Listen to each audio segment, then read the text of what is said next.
All right, welcome in to another episode of TDSP, the Denver Sports Podcast. We are presented by Breckenridge Brewery. If you're looking for something to do on Thursday, we got an NFL draft show live at the Breck Brew Farmhouse. Todd Davis, Henry Chisholm, Ryan Koenigsberg, they'll all be there breaking down the draft live. So if you're looking for something to do, if you're watching the draft, head out there and hang out with those guys. It's going to be a lot of fun.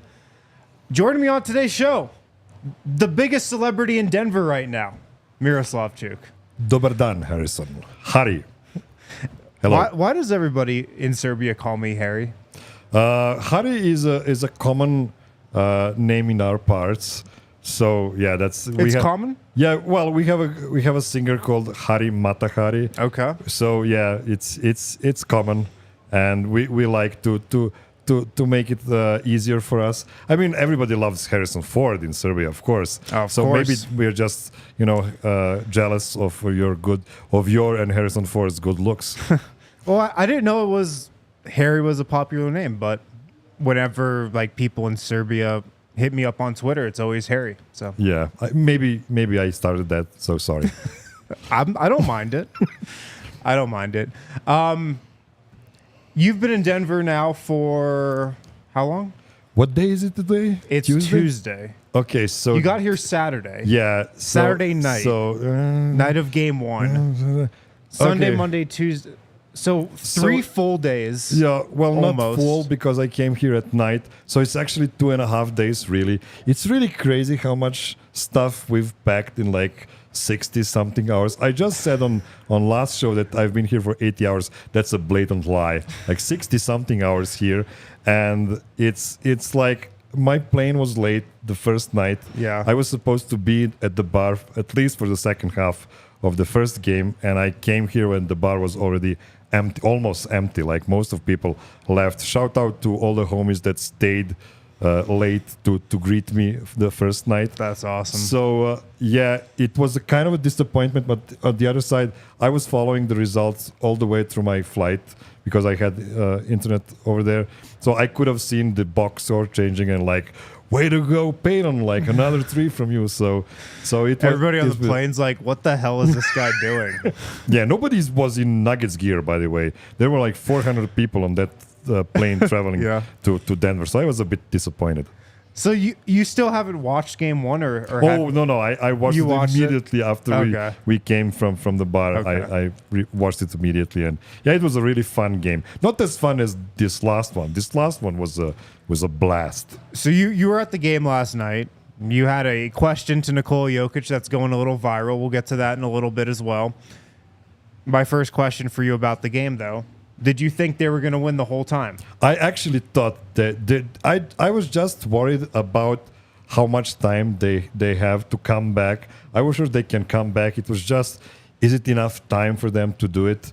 And when they got it to what? It was like 10 heading into the fourth quarter, about that, and then 8. I thought that might be too much, like 10 points for a quarter, because Lakers were playing really, really well. They weren't missing. Also, I think that Darvingham really prepared the team really well for the two games. I think they had like their best 2 games in the recent memory against the Nuggets in these 2 last games. And it was just, I was afraid that the Lakers are playing too well for the Nuggets to compensate for 10 points in the fourth quarter. But then they cut it to 5 with like 9 minutes to go. And I was like, no, this is happening. Like, there's no way they can withstand the run now. I started to feel it late in the third quarter. You could kind of sense the Lakers tightening up a little bit. Like, they hit everything in the first half. It was so easy for them. D'Angelo Russell hit everything. LeBron, Anthony Davis didn't miss a shot. Late in that third quarter, though, I feel like they were tightening up. They were becoming a little unsure of themselves. They were, like, panicking a little bit on offense. Things weren't coming as easily for them.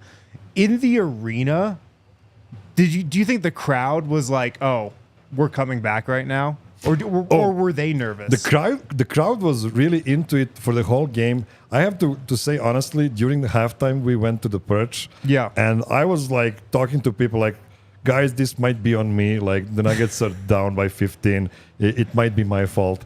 but on the in the second half, it felt like a little miracle that happened. But it's just this team, man. This team believes in all times. They know they're the better team, and when they had that stretch, when they had like 10 consecutive stops against the Lakers, it was Lakers missing some shots as well, but it was amazing defense on top of like historical clutch offense they showed last night. On the show last night, we decided that we're going to call 10 stops in a row a Who's Your Daddy?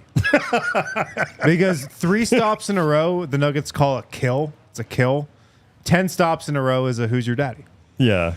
Or a Michael Malone, one of those. Yeah, or Michael Malone. What was it like just being at the game? Because you got credentials, you were covering the game, you were in the bowels of Ball Arena, you were there for warm-ups. What was that experience like for you? First of all, we've spent a lot of time in the arena. So we've been there like 3 hours before the game. So I got a chance to soak a lot of stuff in. There were a lot of reporters with us there.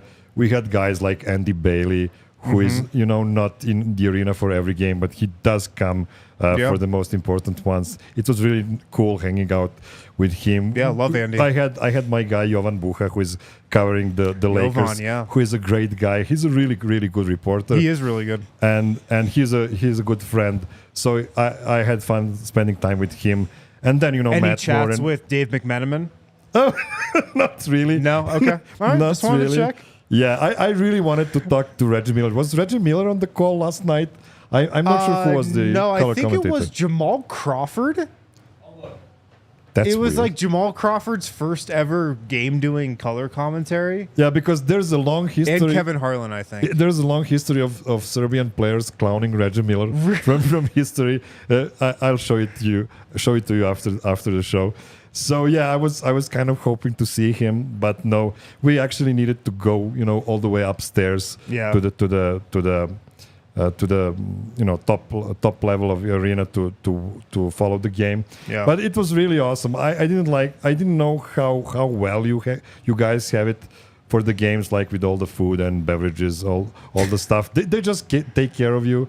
It's nice, and I'm happy for the reporter standard in the States, for sure. It's a little different than in Serbia. I mean, I've only covered one game in Serbia, but there was not a thought of there being any food or drink for the media in that arena. Yeah, that's not even a thought that goes through your heads out there. I'm very qualified to talk about this because I've covered 50% of all of my games in Serbia and 50% in the States. 1-1. Yeah.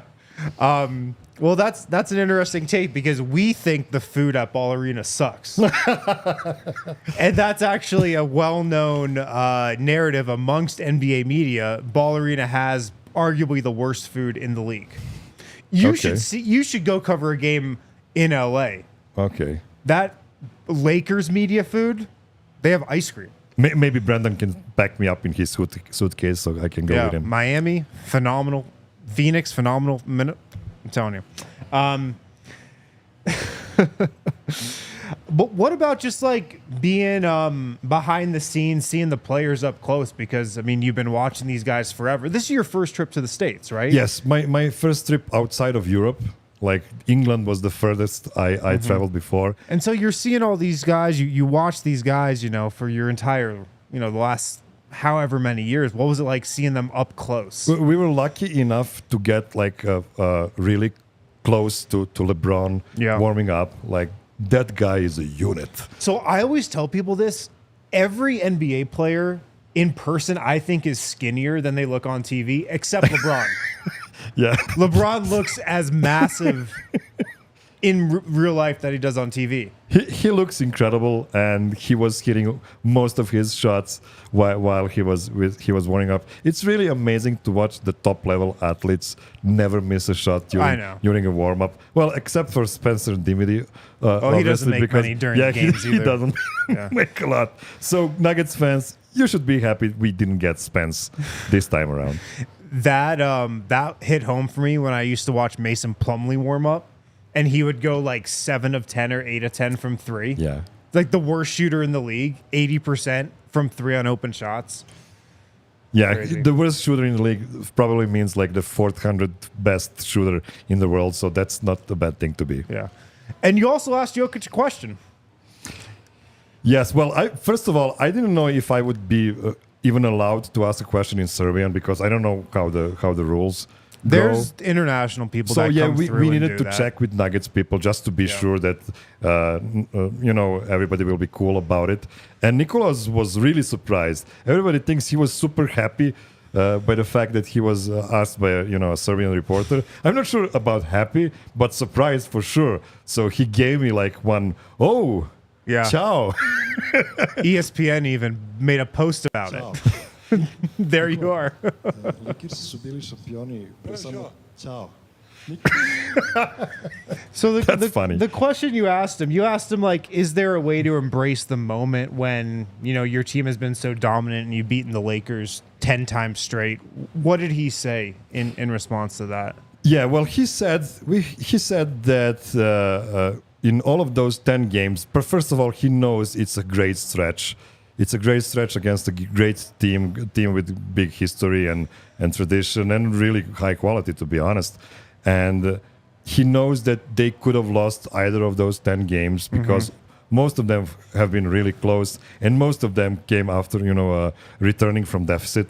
So he's really appreciative of it, and it shows like how much the team like each other, all the players like each other on the team, and how much everybody is happy when any of the guys will hit a really big shot. We had some really great shots from Jokic, from Jamal, from Michael Porter last night. And at the end, I followed up with, well, do you live in the moment then? And he said, yeah, you really need to live in the moment because, tomorrow is another day. It's going to be another game. You're going to forget about this one. So you really need to soak it up while it's still going on. The point of my question was the fact that the Lakers were the champions just 3.5 years ago. Right. And now they're getting their asses kicked by this Nuggets team. So nothing lasts forever. And that we all should embrace these as the happy days, actually. The good old days. The good old days. First of all, great question. Thank you. Great answer from Jokic. Did you think about throwing him a hard question, though? What if you had gotten on the mic and been like, so why was your defense so bad in the first half? That would have been hilarious. Oh, you meant that is a hard question. Okay. I thought, I'm kind of joking. I but thought you that would would've go been, the completely different route. that would have been with funny if you got on the mic and you just like grilled him. Yeah. I thought his defense wasn't as bad as people think. It wasn't, yeah. They were just hitting everything. Anthony Davis kind of shocked him by hitting some of the shots he was missing for a long time now. And those were the shots the Nuggets were fine with him taking. So yeah, especially when Anthony Davis is going to the middle of the paint, and Joker just moves a bit to the back and lets him have that like 10-foot shot that he always misses. So yeah, he knows to play the odds for sure. yeah, let's hit a break real quick. I want to ask you more about your trip here on the other side. I got to shout out Bet365. Bet365, never ordinary. And we're launching a new 6-week giveaway with Bet365. You can sign up right there with the QR code there on the screen.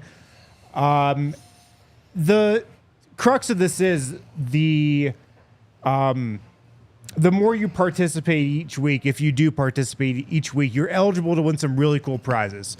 Stuff from the DNVR locker, hats, shirts, sweatshirts, etc. And then the ultimate grand prize is you can, hang out with us on a podcast. You can go to an Avs practice. You can go to a Broncos practice with some of our DNVR guys. So really cool prizes, but you got to sign up with Bet365. Use the promo code DNVR365. You got to deposit a minimum of $10. Screenshot that. Send it to promo@thednvr.com. You can go to thednvr.com/bet365 for more information about a cool little promo that we'll be running throughout the playoffs. So make sure to download Bet365 and get signed up for that. Also, shout out to Breckenridge Brewery. Like I mentioned at the top, we're having a draft party there on Thursday. But Also want to remind you guys to pick up some of their beers. They are the official craft beer of DNVR. They got a beer for every occasion. If you're hanging out at the DNVR bar, if you're at a friend's house, if you're out to dinner, Breck Brew, the perfect beer for everywhere. They got the Avalanche Amber, the Mile High City, Broncos Country Pale Ale, Funslinger, tons of options. Check out their beer locator, breckbrew.com. All right, back here on TDSP. What was it like just interacting with Jokic in person? I got to think that was pretty crazy for you. Well, I wouldn't call that a real interaction because it was like a minute. I guess, yeah, one question or two questions, two answers. Like a couple of short questions, and it's just that, I didn't want to bother him to try to chase him down the hallways, stuff like that. It's not who I am. You weren't going to try to do like a walk and talk with him? I'm sure most of people are going to try to do that, and I wanted to show that I'm kind of different than any other Serbian reporter that you will meet in the arenas. There have been a couple. So I thought that his reaction was really cool, and he's really genuine, and he will give you a good answer when he's really inspired to do it, and especially in Serbian because it's of course easier for him, just like it is easier for me. But I thought he gave his best shot on my question that wasn't really a simple one. It was kind of like a try to make him think about it, but he was trying to get out of the room as quickly as possible. So I get why he did it so quickly. Did anything surprise you about the whole experience in terms of the media portion of it, or being at the game, or just anything throughout the night? I would say no, because in my opinion, Nuggets media is a very friendly bunch. We are friendly, and I was expecting to see everybody being, friendly in person, and they really were. I had some really nice conversations with most of people out there, from all the outlets, and it's a really cool thing to have, because if you think about like the Knicks media or the Lakers media, where everybody's trying to each other's plates, it's really a nice change of pace to that. So yeah, that part I really like. I really like hanging out with some of the guys outside of the media portion of it, like during the warm-ups, and shooting some talks, even with Lakers media as well. So basically, it was a really cool experience there, and just the pure length of it, like from 5 p.m. Right. to like 1 a.m. when I finished like the part when I was calling Serbia to ask to talk to Serbian television at 1:15 a.m. So that's like 8 hours in arena. That's a lot. That's a every lot. game. So if you guys game, think man. that reporters have it easy, it's a full-time job. Well, about a couple of those hours are spent waiting for Nikola Jokic to come to the podium. Absolutely. You got those are fun too, got by to the way. experience that as well. So that's cool. You've done a lot, in these couple of days that you've been here. Besides the Nuggets game, you were up in the mountains trying some American food. What's been the other top highlight for you after the game last night? Well, and after the show. Yeah. So highlights are basically, you've heard a lot of stories, I'm sure, about Serbian hospitality. I have to say, Coloradans are really hospitable. I like that. Very hospitable people. We are nice Sure, people. I do know most of these people through internet from before. Right. But even though like you will get an offer for somebody to offer their ticket to sit next to them in the game in case you don't have the credentials and stuff like that, or they will offer awesome. to drive you from place A to place B to help you out, to take you out for lunch, for breakfast, for dinner. It's just a really friendly environment for me, and that's the biggest. And I always say it's the biggest thing for me, how the people are. It's not the architecture, it's not the building, it's the people. And on top of that, the mountains are beautiful. all the wildlife we've seen. It was actually an incredible day of like all the Colorado nature wanted to greet us. It was a pretty awesome experience I had with Adam and Kale and Brendan. It was actually crazy. I've been to Rocky Mountain National Park, maybe not 100 times, but so many times, and I've never seen as many animals as we did the other day. Like and it was his go to first these time places, ever. You go to these places, you rarely actually see, elk or moose or bison or whatever, but it came out for you. It turns out you need to actively look for them because they're there. Like you just need to be actively looking for them. And lucky enough, we had our nature boy, Ric Flair. Oh, sorry, Adam Mares with us, and this is why. He was probably insufferable. Oh yeah, he stopped driving. Red Hawk right there. He stopped driving like Eagle. 30 times to take his binoculars out to see which kind of bird Dude, he just stopping saw. in the middle, like cars piling up behind us. He's got the binoculars out looking for the hawks. I mean, it was Wait, just while he's peak- driving? Like, no, he would like stop. Oh, like on the shoulder. No, like just stop Yeah, it's in the not middle of the road. It's not very busy roads. It's not a super because you're only going 15, 20 miles an hour. Okay. But he Not would that just safe. stop and grab his binoculars. You he know, was that's rich, Kale, because for the last year he's been talking shit about your driving. Oh, that's true.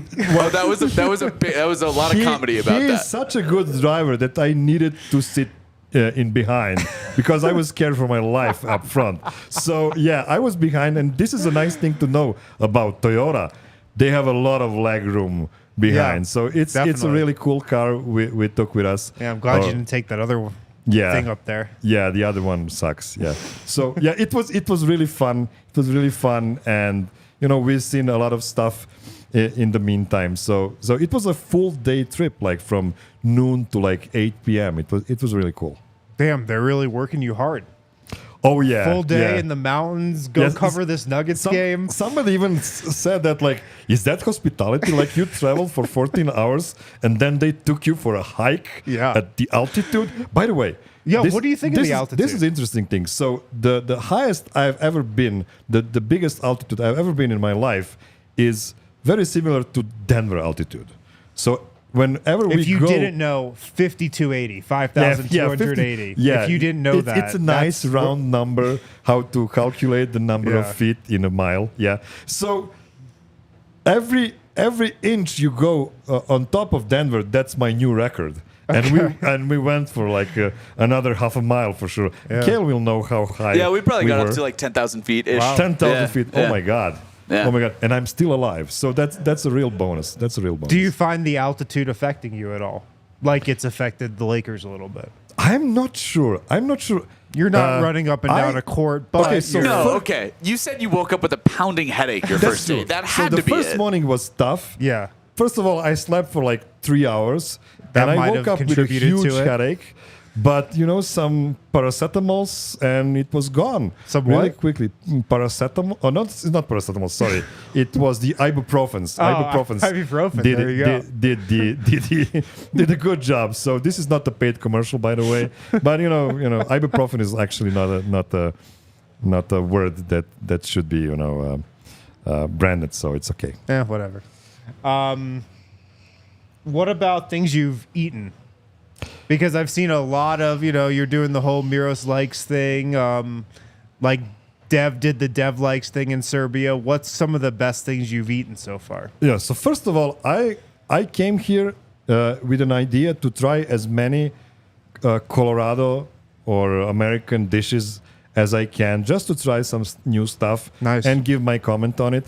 And the first thing that shocked me, honestly, is the fact that I can only eat one meal per day here.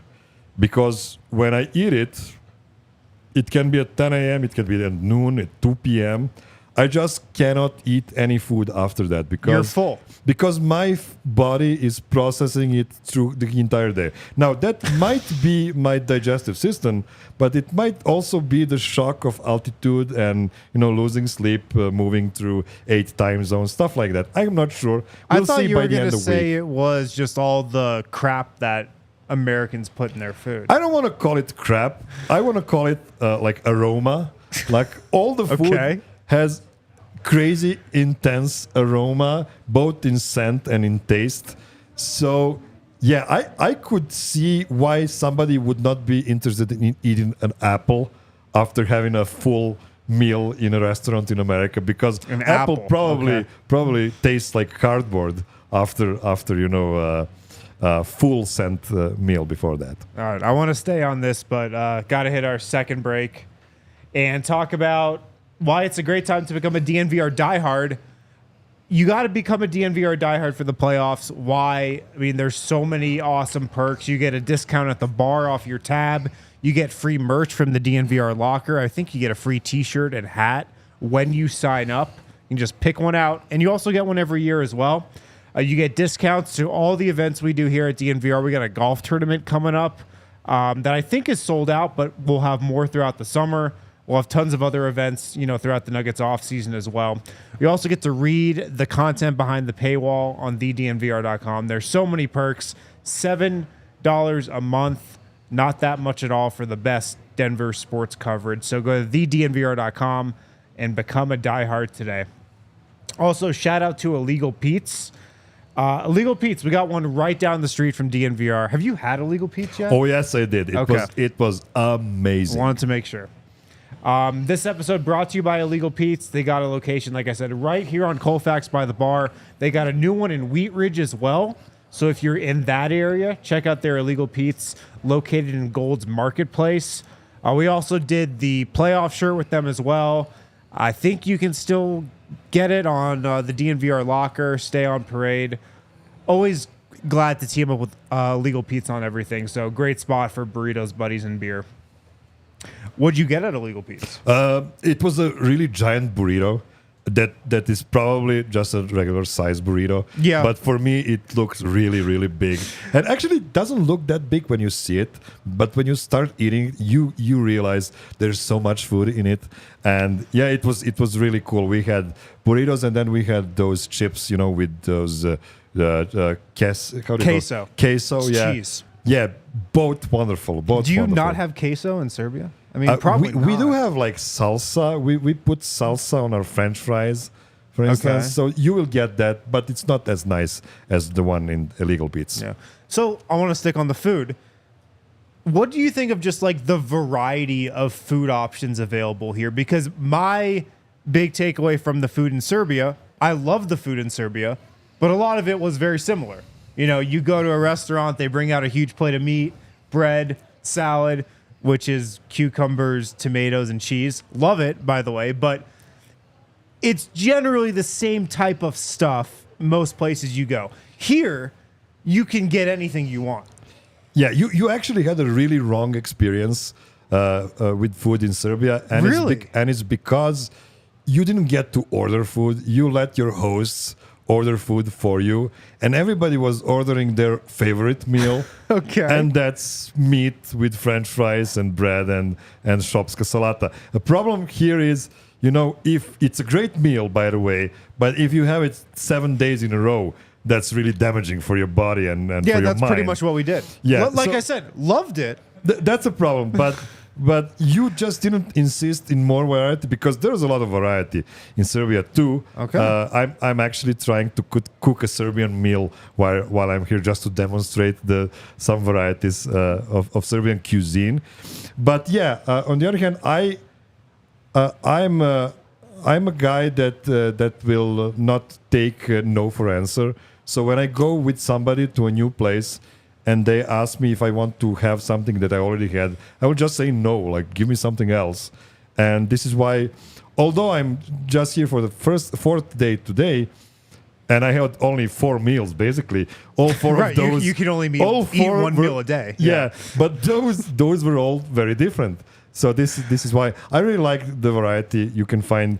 It is, I guess, because America is just a huge melting pot of cultures. So you can find any kind of like national food from all around the world, and that's really, really fun. But I have to say, my favorite so far, Mexican food. Mexican food is just awesome in Denver. You don't have Mexican food in Serbia, or do you? I think you can have it. Like, there's probably a couple of restaurants in Belgrade you can find it, but Sure. it's not something you can find everywhere. Yeah. We also have like burritos in fast food joints, but not many of them. Like I can name like 5 of those in Belgrade only, and I think none in my hometown, for instance. Gotcha. Yeah, the burrito's interesting because like my parents who grew up on the East Coast never had like a handheld burrito Okay.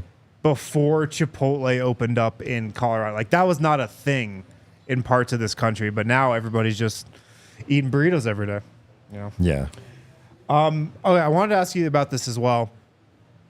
The city of Denver, some athletes, European athletes in the past have said it reminds them a little bit of a European type of city. Is that accurate at all, or is that just like bullshit? I think it is accurate. First of all, first time I saw Denver was on my 3rd day because I came here during the night, so I couldn't see anything. True. Second day was in the mountains. So just on the 3rd day, I finally saw when we were driving to the arena. Yeah. And I can say, I think that's true because unlike New York, I guess, where you have so many tall buildings and nothing else, Yeah. there's so much open space in Denver, and even near the city centrum, there's not like a 100 of really tall buildings. It's just a relatively small area of tall buildings, and all around it is still pretty open. So I think this is what people are talking about. Like you can feel like you have air around you, unlike in like those megapolis, like in Right. East Coast or something like I that. think Gallinari said that when he was here. A couple other European guys have said that. So I've always wondered, like, is that actually a thing? And I'm really glad that I spent a lot of time with my friend Nick Herzog, who actually pointed this out to me, because if he didn't, I would have no idea what to tell you on this question about Denver reminding somebody of a European city, because I would have no point of reference for that. So thank you, Nick, for that. All right. Well, what else is on the itinerary? What else do you want to see and do while you're still here? First of all, the main thing is to see as many people as I can. So I have already some dates planned on in front of me. Very popular. Yeah, I mean, these people are not as popular as me, so I'm not going to mention their names. Just Okay. kidding. All the greats of Nuggets Twitter for sure. It's just that that's the first thing. I think I'm going to head to mountains tomorrow again. Again. Wow. And yeah, we have some dinner reservations as well in front of us. So it's going to be eventful. I'm pretty sure I'm not going to sit bored and like play video games on my phone. It's gonna be as exciting as it was so far. You haven't been babysitting Adam's kids the whole time? He hasn't I wouldn't tasked call you it with that? babysitting, but I would call it like talking to them about school and stuff like Oh, that. okay. Which was really cool. It's Okay. really cool. Sweet kids. Love it. Well, thanks for coming on TDSP. I'm glad you're enjoying your trip. My pleasure, man. It's been cool to follow. Obviously, the game last night, that will probably be a memory that sticks with you for Yeah, a while. game should still be the main highlight of everything. It's a big component of it for sure. Yeah. All right, guys. Thanks for watching TDSP. We're presented, of course, by Breckenridge Brewery, the official craft beer of DNVR. We'll be back. I think we have another episode scheduled later this week, so we'll have a guest for that as well, and we'll talk to you guys then. We all silly like the mayor.